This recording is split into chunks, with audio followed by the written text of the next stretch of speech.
Om Namo Bhagavate Vasudevaya. Om Namo Bhagavate Vasudevaya. Om, I bow to the Lord Vasudeva. Joy to you, friends. I've been talking about the Vedas. We must understand that when Krishna was teaching Arjuna, this was the end of Dwapara Yuga and the beginning of Kali Yuga. And so he had to teach to that level of understanding. So here, when he's speaking, and it seems as if he's speaking against the Vedas, he's not really doing so.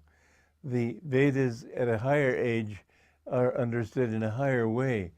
But at the time that Krishna is teaching, the Vedas had been reduced since some time to what I've described before, karma kand, the using action to please the deities, to please the gods, and attain that state. And so Krishna is trying to say that that's okay for a certain thing, and it's not bad to worship the gods in a certain sense.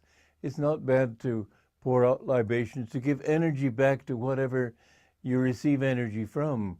When other people love you, if you just despise them, you're not reinforcing that cycle, and so you get less and less love. And this world right now is almost starved for divine energy. We must understand these truths and try to bring life and love and joy back into the world. We need to do it in our own lives by loving people in God, not for themselves, but for God. To see everybody as a manifestation of God, we have to bring this whole age up to a level of awareness of the oneness of all life. This, in fact, is the reason for loving everybody, because everybody wants bliss. Everybody wants that complete fulfillment in the self, and most people seek it in wrong ways. That we have to grant. I was reading a book just the other day, and there was some mafioso there, some evil man who was trying to get what he wanted by killing other people and riding ruthlessly over their feelings and being indifferent to them to achieve his own wealth and power. And can you say then, is he seeking bliss? Yes, because he identifies wealth and power with bliss, and he doesn't have any idea what bliss is, but he thinks that he'll get what he wants and achieve fulfillment and satisfaction. And satisfaction and fulfillment itself are just little sparks off the anvil of that cosmic bliss. If he didn't want that, he wouldn't want anything, he wouldn't be conscious. So everybody is seeking bliss. Most people don't know it. But if you are wise, you can love everybody, knowing that they, even if they think they hate you, they want that which you yourself want and that which you yourself are seeking. And when you look at people that way, I find that I feel cause for loving everybody, because I know that's what they really want, even if they aren't on the spiritual path. I can't say that I meet criminals. I don't know if I do or not, but I wouldn't probably see it because I don't have my mind on that level. But I see in everybody this soul hunger for bliss. And no one will ever find satisfaction until he realizes this didn't work, that didn't work, nothing is working.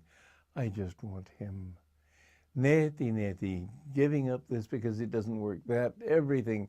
In the end, you always come back to your own self. You know, when disappointment hits you, you withdraw into yourself again. When failure hits you, you withdraw into yourself again. When people hate you, you withdraw into yourself. Everything brings you back to yourself. And most people sort of huddle in their little egos.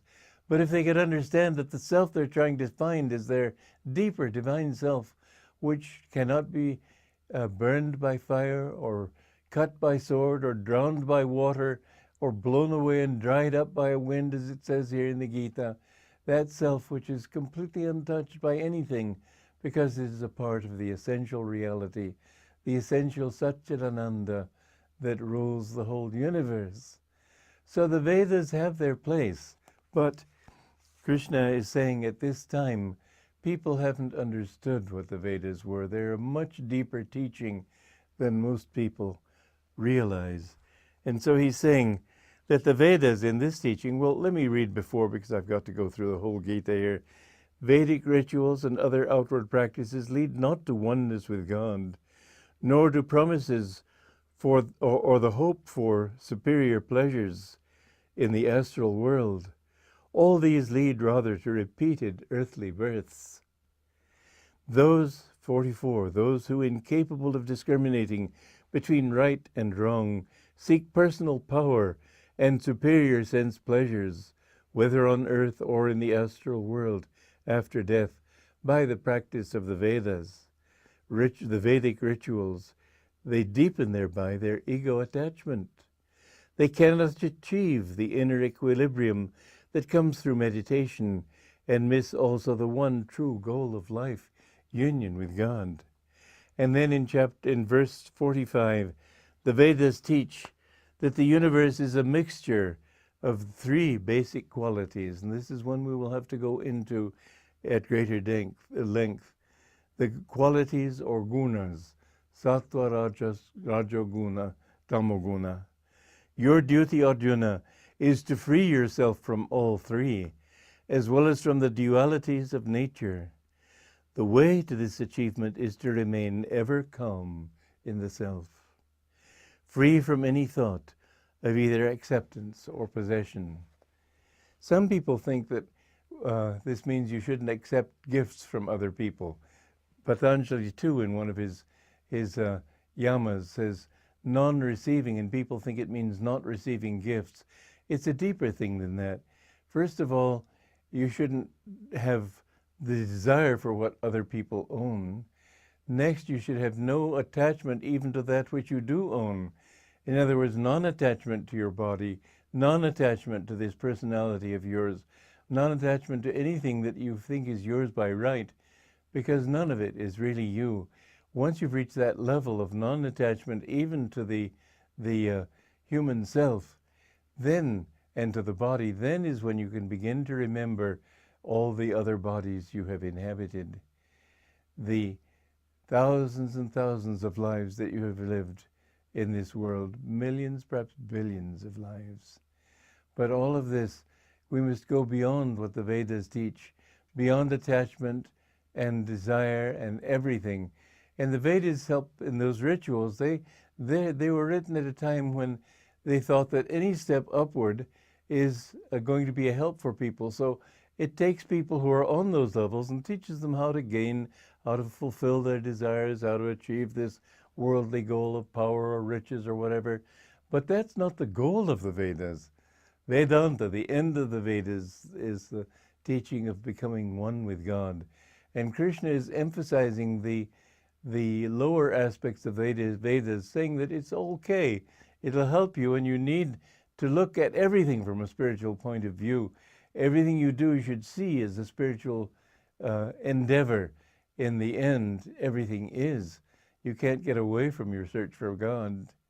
But finally, he's saying, seek the ultimate goal of life, which is union with the higher self and immersion in the ocean of Satchidananda, of bliss.